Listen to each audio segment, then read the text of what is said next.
क्योंकि जो last time हम लोगों ने इम्यूनिटी का चैप्टर शुरू किया था, हम लोगों ने पढ़ा था व्हाट इज इम्यूनिटी। मेन चीज जो हम लोगों ने की थी दैट वाज इम्यून रिस्पॉन्स, कि हमारी बॉडी फॉरेन मैटर अगर हमारी बॉडी के अंदर एंटर होगा, जिसको हम लोगों ने एक नाम दिया था, हमने कहा था जो भी फॉरेन चीज जिसको हमारी बॉडी रिकग्नाइज नहीं करती, जो हमारी बॉडी का हिस्सा नहीं है, उस चीज को हम लोगों ने एक नाम दिया था, दैट वाज एंटीजन। मैंने आप लोगों को बताया था कि जो एंटीजन है, फुल का फुल एंटीजन जो है वो एंटीजेनिक नहीं होता, बल्कि एंटीजन की सरफेस के ऊपर एक दो पॉइंट्स होते हैं जो कि हमारे लिए नुकसानदेह होते हैं। और जो पॉइंट्स हैं that are called as antigenic sites.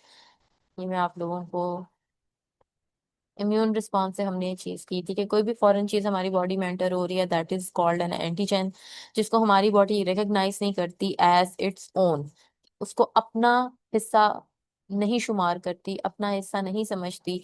वो समझती है कि ये बाहर से कोई बैरूनी चीज है जो कि मुझे मेरे अंदर एंटर हो रही है और मुझे अटैक करना चाह रही है, मेरे अंदर कुछ चेंजेस कॉज करना चाह रही है, जो फिजिकल चेंजेस भी हो सकती हैं, एनाटॉमिकल चेंजेस भी हो सकते हैं, बायोकेमिकल चेंजेस भी हो सकते हैं। तो बॉडी उस चेंज से रेजिस्ट करती है, उस फॉरेन मैटर से एक रेजिस्टेंस कॉज करने की कोशिश करती है। बॉडी अपने आप को उस फॉरेन मैटर से, उस बैरूनी चीज से अपने आप को बचाने की कोशिश करती है। तो वो जो बचाने का रिस्पॉन्स है that is called immune response. तो जो हमारी इम्यूनिटी है वो एक्चुअली में क्या है, वो हमारी बॉडी की एक पुलिस फोर्स है जो कि हमारी बॉडी को किसी भी चीज से बचाएगी।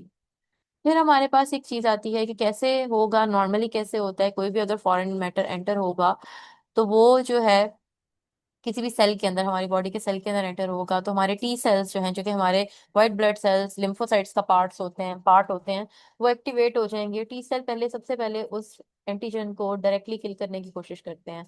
That is your natural immunity. अगर नेचुरल इम्यूनिटी से वो नहीं किल होगा तो फिर एक्वायर्ड इम्यूनिटी में जो हमारे टी सेल्स की एक टाइप है उसको कहते हैं helper T cells. Helper T cells क्या करते हैं, एंटीबॉडीज बनाते हैं। एंटीबॉडीज जो है ये स्पेसिफिक इम्यूनिटी है, इसको एक्वायर्ड इम्यूनिटी भी कहते हैं। ये जो एंटीबॉडीज बनेगी, एंटीबॉडीज स्पेसिफिक टू एंटीजन बनती हैं। जो एंटीजन एंटर होगा वो अपने जैसी एंटीबॉडीज बनाएगा। जैसे एक ताले की एक ही चाबी होती है, उसी तरीके से एक एंटीजन का एक ही एंटीबॉडी है, एक ही किस्म की। कोई और एंटीबॉडी किसी और एंटीजन के साथ बाइंड नहीं कर सकती। तो एंटीजन ने एंटीबॉडी बनाई, एक्वायर्ड इम्यूनिटी या स्पेसिफिक इम्यूनिटी। उसके बाद सप्रेसर सेल जो है उस after neutralisation of antigen, suppressor cells जो है ये टी सेल्स की एक टाइप है, वो एंटीजन का बनना बंद कर देते हैं। और द मेन चीज जो है वो है मेमोरी सेल्स, ये भी टी सेल की एक टाइप है। ये क्या करते हैं, ये मेमोरी रख लेते हैं उस एंटीजन की। और बाद में क्या होता है, बाद में अगर सेकेंड एक्सपोजर होगा, लाइफ में कभी भी सेकेंड एक्सपोजर होगा, चाहे 2 हफ्ते बाद हो जाए, चाहे 20 साल तक ना हो, जब भी सेकेंड एक्सपोजर होगा, तो पहले जो एंटीबॉडीज बनने में 24 से 48 घंटे लगे थे, अब क्या होगा, अब वो antibodies with in minutes, with in hours बन जाएंगी। और आपको जो फर्स्ट टाइम पे जो सिम्टम्स आए थे आपकी बॉडी के अंदर, इतने एग्रीवेटेड सिम्टम्स इस दफा नहीं आएंगे। फर्स्ट पॉइंट जो है ये आपका नेचुरल इम्यूनिटी के अंदर आता है इस इम्यून रिस्पॉन्स में। बाकी 3 जो हैं ये एक्वायर्ड इम्यूनिटी के अंदर आते हैं। ये मैंने दोबारा से रिवाइज इसलिए करवाया है कि ये चीज़ बहुत इंपॉर्टेंट है, पेपर में आई हुई है। ये चीज़ समझ आ जाएगी आपको, कंप्लीट इम्यूनिटी समझ आ जाएगी। आज हमने 2 क्वेश्चन करने हैं। आज हमने पढ़ना है एंटीजन क्या होता है, उसकी टाइप्स क्या हैं, एंटीबॉडी क्या होती है, उसकी टाइप्स क्या हैं। ये 2 क्वेश्चन आज हमने करने हैं। बीच में जो चीजें अभी हम लोग टॉपिक छोड़े हैं, जैसे ये ऑटो इम्यूनिटी अभी स्किप किया है, ये लास्ट में सारा कुछ कवर हो जाएगा। ये छोटी छोटी डेफिनेशंस हैं, ये लास्ट में इंशाल्लाह मैं सारा कवर करवा दूंगी। अभी मैं आपको मेन क्वेश्चंस की तरफ लेके जा रही हूँ, जो मैंने कल कुछ क्वेश्चंस करवाए थे और आज कुछ क्वेश्चन करवाने हैं। आज के जो 2 क्वेश्चन है दैट आर, सबसे पहले है व्हाट इज एन एंटीजन, उसकी हम प्रॉपर्टीज पढ़ेंगे और हम उसकी टाइप देखेंगे। एंटीजन कोई भी ऐसा केमिकल सब्सटेंस है जो हमारी बॉडी रिकग्नाइज करती है कि फॉरेन है, बाहर से आया है, बॉडी को अपना हिस्सा नहीं लगता। वो बॉडी के अंदर आएगा और आके जो है बॉडी के अंदर एक इम्यून रिस्पॉन्स क्रिएट कराएगा। इम्यून रिस्पॉन्स क्या था, जो मैंने अभी आपको ऊपर एक डायग्राम समझाई है, that was immune response. Body के अंदर आया, बॉडी के इम्यून सिस्टम को उसने एक्टिवेट किया, मतलब उसने जो व्हाइट ब्लड सेल्स हैं उनको एक्टिवेट किया, उनको प्रोवोक किया, उनको स्टार्ट करवाया। ठीक है, उनको कहा कि भाई इम्यून रिस्पॉन्स को प्रोवोक करो, स्टिमुलेट करो, शुरू करो। उसके बाद क्या हुआ, इम्यून रिस्पॉन्स हुआ। या तो फिर वो डायरेक्ट किलिंग में खत्म हो जाएगा, या तो फिर उसकी एंटीबॉडीज बनेगी। अगर एंटीजन की एंटीबॉडीज बन गई हैं, तो फिर वो एंटीजन जो है वो अपनी एंटीबॉडीज के साथ रिएक्ट भी करेगा, उनके साथ बाइंडिंग भी देगा। ये नहीं कि उसने एंटीबॉडी बना दिया लेकिन अब वो बाइंडिंग नहीं दे रहा उनके साथ। ठीक है, ये दो पॉइंट्स।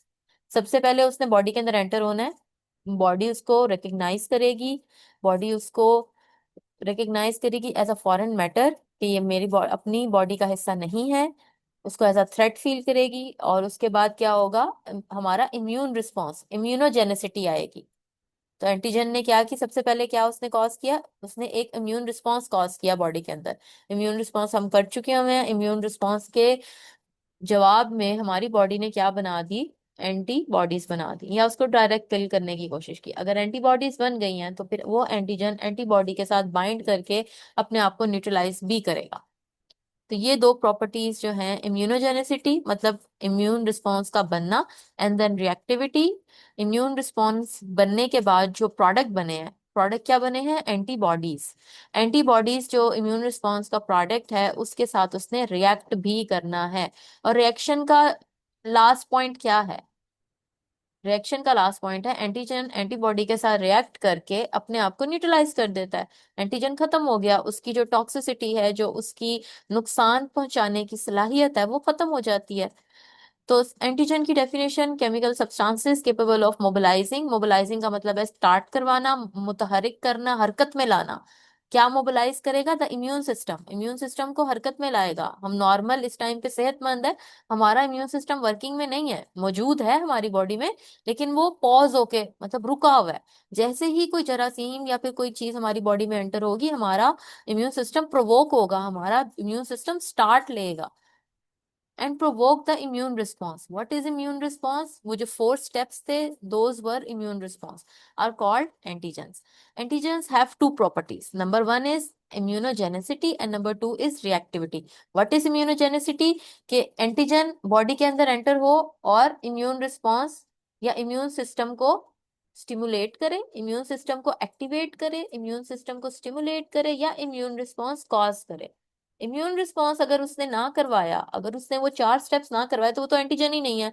वो तो आपकी बॉडी का कोई सेल होगा, या आपके बॉडी के अंदर ऑलरेडी जो हॉर्मोन्स हैं, या आपकी बॉडी के अंदर ऑलरेडी जो बायोमोलिक्यूल्स हैं वो होगा। इस वजह से बॉडी ने उसको रिकग्नाइज किया कि यार ये तो मेरा अपना ही हिस्सा है, ये तो मेरे जैसा ही है, तो फिर तो कोई इम्यूनोजेनिसिटी आएगी नहीं। लेकिन अगर वो फॉरेन पार्टिकल है तो वो बॉडी के अंदर एंटर होके इम्यूनोजेनिसिटी कॉज करेगा ही करेगा। And the second property is reactivity, जो इम्यून रिस्पॉन्स की the ability to react with the product of immune system cells और द सेल देमसेल्स, कि जो इम्यून रिस्पॉन्स के जो प्रोडक्ट्स हैं वो क्या हैं, वो हैं एंटीबॉडीज। अगर आप यहाँ पे ब्रैकेट में लिखना चाह रहे हैं एंटीबॉडीज तो लिख सकते हैं, एंटीबॉडीज के साथ एंटीजन रिएक्ट करेगा और अपने आप को न्यूट्रलाइज भी करेगा। तो ये क्वेश्चन आपको जनरली ऐसे भी आ सकता है कि write a note on antigen and what are its properties, या फिर write a note on antigen भी आ जाए तो आप लोगों ने उसकी डेफिनेशन एंड देन यहाँ पे एक हेडिंग लगा लें, प्रॉपर्टीज, करेक्टरिस्टिक्स, खसूसियात। करेक्टरिस्टिक्स खसूसियात होती हैं, या प्रॉपर्टीज भी खसूसियात होती हैं, किसी कुछ भी हेडिंग करके आपने ऊपर लिखना है। इट हैज टू प्रॉपर्टीज, फिर आपने number one immunogenicity, number two reactivity, then आपने नीचे इम्यूनोजेनिसिटी की हेडिंग देनी है और उसकी ये जो हेड आगे से बताना है what is immunogenicity, then heading आपने रिएक्टिविटी की लिखनी है और फिर आगे से नीचे बताना है कि व्हाट इज रिएक्टिविटी। इस तरीके से आप पूरा प्रॉपर क्वेश्चन अटेम्प्ट करेंगे। 5 मार्क्स का क्वेश्चन आता है, आपने कंप्लीट अटेम्प्ट करना है, मार्कर का इस्तेमाल करना है, अच्छी हैंड राइटिंग रखनी है। अब ये एक डेफिनेशन है, ये आप लिख भी सकते हैं इस क्वेश्चन में, नहीं लिखना चाहते तो नहीं भी लिख सकते हैं। ये मैं आप लोगों को अभी, वैसे तो मैंने छोटी छोटी डेफिनेशन सारी लास्ट में करानी है, अभी मैं आप लोगों को इसलिए बता रही हूँ क्योंकि आपने जो है ना ये चीज साथ ऊपर अभी मैंने आपको बताई थी कि एंटीजन जो होता है, एंटीजन की पूरी सरफेस जो होती है वो आपके लिए नुकसानदेह नहीं होती। उसके कुछ स्पेसिफिक पॉइंट्स हैं जो आपके लिए नुकसानदेह हैं, जो कि स्पेसिफिक टू एंटीजन है। जैसे फर्ज करें, मैं आपको वो डायग्राम से दोबारा फोकस करवाती हूँ। एक लिविंग चीज है, जैसे एक बैक्टीरिया है, वो भी प्रोटीन्स और कार्बोहाइड्रेट्स और फैट्स वगैरह से मिलके बना है, क्योंकि वो एक लिविंग चीज है। लिविंग चीज के बायोमोलिक्यूल सेम है, जैसे हम लिविंग है, हमारे बायोमोलिक्यूल सेल्स के सेम है, वैसे और लिविंग चीज के बायोमोलिक्यूल सेम है। तो डिफरेंस कहाँ आता है, मेरे में और एक बैक्टीरिया के सेल में, ह्यूमन सेल में बैक्टीरिया के सेल में डिफरेंस कहाँ पे आता है? कुछ ऐसे कंपोनेंट्स होते हैं सेल के जो कि स्पेसिफिक टू दैट स्पीशी होते हैं, वो उसी स्पीशी के कंपोनेंट्स हैं, वो दूसरी स्पीशीज के अंदर या दूसरे टाइप ऑफ ऑर्गेनिजम्स के अंदर नहीं पाए जाते। तो वो जो स्पेसिफिक कंपोनेंट्स हैं जो कि उसी ऑर्गेनिज्म का हिस्सा है, वो एंटीजन है। जैसे ये देखिए पूरा का पूरा मॉलिक्यूल, ये पिंक कलर का आपको नजर आ रहा होगा, इसमें सिर्फ ये जो 3 डॉट्स हैं ये एंटीजेनिक साइट्स हैं। बाकी सारा का सारा वही बायोमोलिक्यूल्स होंगे जिससे आप बने हुए हैं, जिससे एनिमल्स बने हुए हैं, जिससे प्लांट बना हुआ है, वही बायोमोलिक्यूल्स होंगे। लेकिन ये जो 3 पॉइंट्स हैं, ये सिर्फ और सिर्फ वो स्पेसिफिक पॉइंट्स हैं जो कि इस एंटीजन का हिस्सा है, जो कि इस जो है ना माइक्रो ऑर्गेनिज्म का या इस एंटीजन का हिस्सा है। तो ये जो 3 पॉइंट्स हैं ये क्या कहलाती हैं? इनको कहते हैं एंटीजेनिक डिटर्मिनेंट साइट्स। क्या कहती हैं? एंटीजेनिक डिटर्मिनेंट साइट, या एपिटॉप भी कहते हैं इसको। ये जो एंटीजेनिक डिटर्मिनेंट साइट या एपिटॉप होते हैं, ये स्पेसिफिक स्पेसिफिक टू ऑर्गेनिज्म होते हैं, स्पेसिफिक टू एंटीजन होते हैं, और इन्हीं से ही रिलेटेड आगे एंटीबॉडीज भी बनती हैं।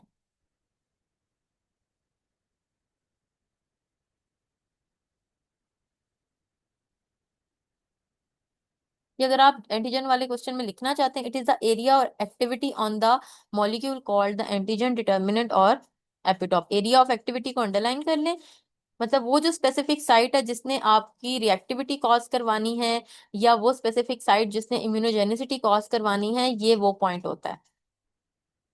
It contains about 6 to 8 amino acids molecules और मोनोसेकेराइड यूनिट्स। या तो इसके अंदर मतलब कि बहुत ही छोटी सी जगह होती है जो कि एंटीजेनिक है, बाकी सारी चीज जो है वो प्लेन बायोमोलिक्यूल्स हैं जो कि आपकी बॉडी में भी हैं, और दूसरे एंटीजन जो है दूसरे ऑर्गेनिजम्स की भी बॉडी में भी एंटर है। बाकी जो है ये टॉलरेंस और ये नीचे आगे स्पेसिफिक टॉलरेंस, ये क्वेश्चन एक कंप्लीट है, वो बाद में करेंगे, आज हम एंटीजन कर रहे हैं। एंटीजन और एंटीजन की प्रॉपर्टीज कर ली है। नेक्स्ट हमारे पास जो है what are the types of antigen. आपकी बुक के अंदर 3 टाइप्स बताई गई हैं एंटीजन की। अगर आपको अलग से क्वेश्चन आता है what are the types of antigen, तो बच्चे आप लोगों ने शुरू में एंटीजन की थोड़ी डेफिनेशन भी लिखनी है, फिर आके आपने एंटीजन की टाइप्स बताना शुरू करनी है। आपकी बुक में लिखा हुआ है कि एंटीजन की 3 टाइप्स हैं। सबसे पहले हैं ऑटो एंटीजन्स। ऑटो एंटीजन्स जो होते हैं वो क्या होते हैं? हमारी बॉडी, एक कॉन्सेप्ट है, इसको समझने की कोशिश करें। हमारी बॉडी जो है, जब बच्चा पैदा होता है, उसकी अभी इम्यूनिटी कुछ भी नहीं है। विद एज उसकी इम्यूनिटी, नेचुरल इम्यूनिटी बनती है। ठीक है। वो अगर बहुत ही ज्यादा हाइजेनिक जगह पे रहता है तो उसकी इम्यूनिटी इतनी डेवलप नहीं होती, क्योंकि उसका एक्सपोजर टू माइक्रो ऑर्गेनिजम्स कम है, और उसकी इतनी इम्यूनिटी डेवलप नहीं होगी। एक बच्चा जो है थोड़ी सी हाइजेनिक नहीं जगहों पे, जैसे वो पार्क में खेलता है, मिट्टी वगैरह से खेलता है, मतलब इस तरीके से जो उसकी आउटडोर एक्टिविटीज ज्यादा है, तो उसकी इम्यूनिटी अच्छी हो जाती है, क्योंकि उसका माइक्रोब से इंटरेक्शन ज्यादा है। एक ये चीज, जैसे जैसे हम बड़े हो रहे होते हैं हमारी इम्यूनिटी डेवलप हो रही होती है, उसी तरीके से हमारी ग्रोथ एंड डेवलपमेंट भी हो रही है। हमारी बॉडी के अंदर हमारे ऑर्गन्स डेवलप हो रहे हैं, हमारे बॉडी के सिस्टम्स डेवलप हो रहे हैं, हमारी बॉडी के अंदर ग्रोथ एंड डेवलपमेंट हो रही है, हमारी बोन स्ट्रक्चर बढ़ रहा है, हमारे ऑर्गन्स बढ़ रहे हैं, ईच एंड एवरीथिंग। तो हमारे बायोमोलिक्यूल्स के अंदर भी ऑल्ट्रेशन आ रही हैं। हमारी बॉडी के अंदर जैसे जैसे बायोमोलिक्यूल्स बनते जाएंगे, वैसे वैसे हमारी बॉडी उनको मार्क करती जाएगी। जैसे at the age of 13 females के अंदर हॉर्मोन्स जो है डेवलप होंगे, तो हमारी बॉडी उनको एज देयर ओन मार्क कर लेंगी कि ये हमारा हिस्सा है। इसी तरीके से अगर हमारी बॉडी के अंदर एक स्पेसिफिक टाइप का सेल जो है वो बनना शुरू हो रहा है एट सम पॉइंट, जैसे हम लोग जो है लिवर एंजाइम्स बनना शुरू हो रहे हैं, तो हमारी बॉडी उन एंजाइम्स को मार्क कर लेगी कि ये मेरे बॉडी का अपना पार्ट का हिस्सा है। मार्किंग होना शुरू हो जाती है बॉडी के अंदर, कि कल को वो बाहर से अंदर एंटर हो तो बॉडी उनके अगेंस्ट एंटीबॉडीज ना बना दे। हमारी बॉडी ने कैसे डिफाइन कर लेती है कि बाहर की कोई चीज एंटीजन है? क्योंकि हमारी बॉडी ने अपनी तमाम चीजों को, अपने अंदर जो तमाम चीजें उनको मार्क कर लिया है, बायो मार्कर लगा लिए हैं, कि भाई ये सारे जो हैं ये सेल्फ है। ये जो उन्होंने मार्किंग की है वो मार्किंग होती है सेल्फ की। SELF, self. सेल्फ मार्किंग है कि ये मेरे अपने हैं। इस मार्किंग को क्या कहते हैं? सेल्फ। कि ये सारी चीजें, ये सारे बायो मॉलिक्यूल्स, ये सारे मेरा अपना हिस्सा है। तो समटाइम ये होता है कि बॉडी की जो इम्यून सिस्टम है वो अपने ही सेल्स के अगेंस्ट एंटीबॉडीज बनाना शुरू कर देता है।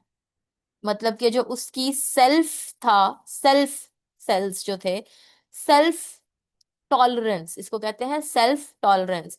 सेल्फ टॉलरेंस क्या होती है? जो उसके अपने सेल्स होते हैं उसके अगेंस्ट वो कभी भी नॉर्मल हालात में एंटीजेंस नहीं बनाता। अब कॉन्टिन्यूसली मेरी बॉडी के अंदर इस टाइम पे लिवर भी इंजाइम्स बना रहा है, पेंक्रियाज भी इंजाइम बना रहा है, स्टमक इंजाइम्स बना रहा है, मेरे बॉडी के अंदर बहुत सी केमिकल रिएक्शंस हो रहे हैं, बहुत सी चीजें बन रही हैं, लेकिन मेरी बॉडी उनके खिलाफ एंटीजन नहीं बना रही, क्योंकि मेरी बॉडी ने उसको सेल्फ टॉलरेंस की वजह से मेरी बॉडी अपने सेल्स के अगेंस्ट एंटीबॉडीज नहीं बना रही। लेकिन समटाइम ये होता है कि बॉडी के इम्यून सिस्टम जो है अपने खुद के केमिकल सब्सटेंसेस, अपने खुद के सेल्स के अगेंस्ट जो है एंटीबॉडीज बनाना शुरू कर देता है, उससे मिस्टेक हो जाती है या जो भी है। तो इस कंडीशंस के अंदर बॉडी के अपने सेल्स के अगेंस्ट जब कोई इम्यून रिस्पॉन्स बनता है, that is called auto antigens. Auto antigens क्या होते हैं? These are the persons on chemical substances that stimulate an immune response when self tolerance break down. Self tolerance जब खत्म हो जाएगी in case of any disease, तो body के अपने सेल्स के अगेंस्ट क्या बनना शुरू हो जाते हैं? एंटीबॉडीज। तो that is called as breaking of cell tolerance. और जो एंटीजेंस जो अपने बॉडी के सेल्स होते हैं वो कहलाते हैं ऑटो एंटीजेंस। और इस पूरी सिचुएशन को कहते हैं ऑटो इम्यूनिटी। इस पूरी सिचुएशन को क्या कहते हैं? Auto immunity. एक दफा फिर से हम इस चीज को समझते हैं कि हमारी बॉडी जो है उसने अपने तमाम सेल्स और अपनी तमाम चीजों को सेल्फ मार्क कर लिया है, और उन सेल्फ के अगेंस्ट कोई भी एंटीबॉडी नहीं बनती। नॉर्मल कंडीशन के अंदर एक हेल्दी इंसान के अंदर तमाम बॉडी के सेल्स के अगेंस्ट कोई एंटीबॉडी नहीं बन रही, लेकिन समटाइम्स ये सेल्फ टॉलरेंस जो है ब्रेक डाउन हो जाती है, खत्म हो जाती है, और बॉडी अपने ही सेल्स के अगेंस्ट एंटीबॉडी बनाना शुरू कर देती है। बहुत फेटल है, जानलेवा है हमारे लिए। तो वो सेल्स जो कि पहले तो ना थे एंटीजन, लेकिन अब हमारी बॉडी को एंटीजन लग रहे हैं, वो सेल्स कहलाएंगे ऑटो एंटीजेंस। वो सेल क्या कहलाएंगे? Auto antigens. और ये पूरी सिचुएशन क्या कहलाएगी? Autoimmunity. होता है समटाइम्स, डायबिटीज के केस में होता है। हम ऑटो इम्यूनिटी का जो है जब टॉपिक करते हैं ना, सबसे पहले पहले पेज के ऊपर मैंने, पहले दूसरे पेज के ऊपर मैंने आपसे ऑटो इम्यूनिटी स्किप कराया था कि लास्ट में मैं कराऊंगी, उस तब मैं इस कॉन्सेप्ट को दोबारा से आपको समझाऊंगी। अच्छा, एक केस है उसके अंदर, एक बीमारी है ल्यूपस के अंदर, जो है ऑटो एंटीजेंस अपने ही सेल के अगेंस्ट एंटीबॉडीज बनना शुरू हो जाती हैं। नेक्स्ट है एलो एंटीजेंस। एलो एंटीजेंस क्या होते हैं बच्चों? एलो एंटीजेंस होते हैं कि एक ही स्पीशीज के अंदर, जैसे हम ह्यूमंस हैं, आप और मैं सेम स्पीशीज से बिलोंग करते हैं, आपके अंदर वो एंटीजन मौजूद है, मेरे अंदर नहीं है। भैया अल्लाह मियाँ ने ऐसा क्यों किया? ये फर्क क्यों रखा है कि आपके अंदर वो एंटीजन है, मेरे अंदर नहीं है? लेकिन है ऐसा। कुछ स्पीशीज के कुछ लोगों में वो एंटीजन पाए जाते हैं, और कुछ स्पीशीज के कुछ लोगों में वो एंटीजन नहीं पाए जाते। आपके अंदर है, आपके भाई में नहीं है, आपकी मम्मा में था, बाबा में नहीं है। तो इस तरीके से अब इसकी एग्जाम्पल देखते हैं कि ऐसी कौन सी चीज है, ऐसे कौन सी सिचुएशन है जिसके अंदर हो सकता है कि एंटीजन एक में हो, एक में ना हो। कभी आपने ब्लड ग्रुप सुना हो जिसमें कहते हैं कि पॉजिटिव है या नेगेटिव है? ए बी ओ छोड़ें, पॉजिटिव नेगेटिव को देखते हैं। समटाइम हम कहते हैं, किसी का ब्लड ग्रुप बताते हैं, कहते हैं ये वाला ब्लड ग्रुप है और ये पॉजिटिव है, या किसी का कोई ब्लड ग्रुप बताते हैं कि ये वाला ब्लड ग्रुप है या नेगेटिव है। तो ऐसा क्यों होता है? ये एक एंटीजन है, जिन लोगों में मौजूद होगा वो पॉजिटिव कहलाएंगे, जिन लोगों में मौजूद नहीं होगा वो नेगेटिव कहलाएंगे। ये RH कहते हैं, RH फैक्टर कहते हैं। तो RH फैक्टर जिनमें मौजूद होता है वो पॉजिटिव होते हैं, RH फैक्टर जिनमें मौजूद नहीं होता वो नेगेटिव होते हैं। और उसके बाद ये जो ब्लड ग्रुपिंग सिस्टम है, कुछ लोगों में ए एंटीजन मौजूद होते हैं तो उनका ए ब्लड ग्रुप होता है, कुछ लोगों में बी एंटीजन मौजूद होते हैं तो उनका बी ब्लड ग्रुप होता है। अब जिनमें बी मौजूद है, ए मौजूद नहीं है, तो उनको कोई बीमारी नहीं है, बस उनके अंदर उन एंटीजेंस की मौजूदगी की वजह से इन एंटीजेंस को एलो एंटीजेंस कहा जाता है। कि ये कुछ स्पीशीज के अंदर मौजूद होते हैं, और कुछ एक ही स्पीशीज के कुछ मेंबर्स के अंदर मौजूद होते हैं और कुछ मेंबर्स के अंदर मौजूद नहीं होते। उसके बाद थर्ड टाइप है हेट्रोफाइल्स। हेट्रोफाइल्स जो होते हैं ये डिफरेंट स्पीशीज के अंदर सेम एंटीजन पाया जाता है। जैसे यहाँ पे इन्होंने कहा है कि एक एंटीजन है जो वायरस में भी पाया जाता है, वायरस माइक्रो ऑर्गेनिज्म है, वायरस में वो एंटीजन मौजूद है, और वो हॉर्सेस में भी पाया जाता है। अब हॉर्सेस जो हैं वो एक डिफरेंट स्पीशीज है, मतलब दो डिफरेंट स्पीशीज के अंदर वायरस एक अलग स्पीशी है, हॉर्स एक अलग स्पीशी है, दो स्पीशीज के अंदर सेम एंटीजन मौजूद है। तो ये क्या कहलाएगा, ये कहलाएगा हेट्रोफाइल्स। ये तीन एंटीजन्स की टाइप्स हो गई हैं।